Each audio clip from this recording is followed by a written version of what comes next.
Assalamualaikum warahmatullahi wabarakatuh. Salam guru penggerak, tergerak, bergerak, dan menggerakkan para pendidik inspiratif Nusantara. Mari kita satukan tekad untuk mewujudkan cita-cita Ki Hajar Dewantara, yaitu pendidikan yang berpihak pada murid. Melalui video ini saya akan memahami strategi-strategi yang dapat saya desain untuk mengimplementasikan filosofi pendidikan Ki Hajar Dewantara dalam konteks diri murid dan sosial budaya di daerah asal. Dari apa yang saya pelajari tentang filosofi Ki Hajar Dewantara, maka saya dapat mengumpulkan atau menarik 4 filosofi. Yang pertama, Ki Hajar Dewantara mengartikan murid adalah individu yang unik dengan potensi kebutuhan yang berbeda-beda. Pembelajaran harus dirancang untuk memenuhi kebutuhan dan minat individu setiap murid. Filosofi yang kedua yaitu pendidikan tidak hanya fokus pada pengembangan intelektual, tetapi juga pada pengembangan karakter sosial dan emosional murid. Filosofi yang ketiga yaitu pendidikan yang harus selaras dengan kodrat alam dan zaman, serta menghormati kekayaan budaya lokal.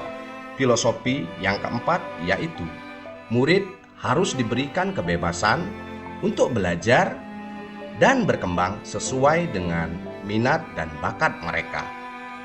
Setelah saya mempelajari filosofi pendidikan Ki Hajar Dewantara, maka beberapa strategi mewujudkan pemikiran Ki Hajar Dewantara dan perubahan strategi pemikiran saya, yaitu diantaranya yang pertama, strategi pendidikan yang berpusat pada murid atau student center. Dalam hal ini, saya menerapkan pembelajaran yang berbasis proyek, yaitu memberikan murid kesempatan untuk belajar melalui pengalaman langsung dalam menyelesaikan masalah nyata di komunitas mereka atau di kelompok belajar mereka. Pembelajaran berdiferensiasi, saya menyediakan berbagai pilihan, aktivitas, dan materi pembelajaran yang sesuai dengan minat, gaya belajar, dan kemampuan setiap murid. Pembelajaran yang kolaboratif, saya mendorong murid untuk bekerja sama, saling membantu, dan belajar satu sama lainnya. Pembelajaran yang berbasis budaya, saya dapat memanfaatkan budaya lokal sebagai sumber belajar dan menanamkan nilai-nilai budaya dalam diri murid. Dan berikutnya saya memanfaatkan atau menggunakan teknologi untuk meningkatkan akses informasi, mendukung pembelajaran yang interaktif, dan mendorong komunikasi dan kolaborasi antar murid. Yang kedua, strategi pendidikan yang holistik. Di sini saya dapat menerapkan perintegrasian nilai-nilai budaya lokal, menanamkan nilai-nilai budaya dalam diri murid melalui pembelajaran dan kegiatan di sekolah. Berikutnya, penerapan pembelajaran yang kolaboratif. Di sini saya mendorong untuk bekerja sama, saling membantu, dan belajar satu sama lainnya. Berikutnya, saya memberikan kesempatan bagi murid untuk mengembangkan bakat dan minat mereka di luar jam pelajaran dengan menyelenggarakan kegiatan ekstra. Yang ketiga, strategi pendidikan yang berlandaskan alam dan budaya. Di sini saya dapat menerapkan pembelajaran yang berbasis alam dengan membawa murid belajar di alam terbuka untuk mendapatkan pengalaman belajar yang langsung dan bermakna. Berikutnya, pemanfaatan budaya lokal sebagai sumber belajar. Saya memanfaatkan budaya lokal sebagai sumber belajar dan menanamkan nilai-nilai luhur budaya dalam diri murid. Berikutnya, penyelenggaraan kegiatan seni dan budaya. Nah, di sini saya dapat memberikan kesempatan bagi murid untuk mempelajari dan melestarikan seni budaya lokal.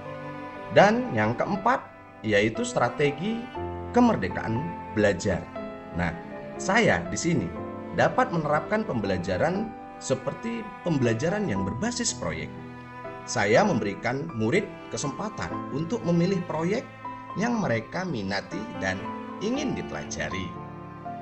Terus, penerapan pembelajaran yang mandiri. Saya mendorong murid untuk belajar secara mandiri dan memberikan mereka berbagai sumber belajar yang memadai dan panduan yang cukup jelas. Berikutnya penyelenggaraan pembelajaran yang berbasis portofolio. Di sini saya menerapkan pembelajaran yang berfokus pada penilaian dan pengembangan pembelajaran melalui koleksi karya murid.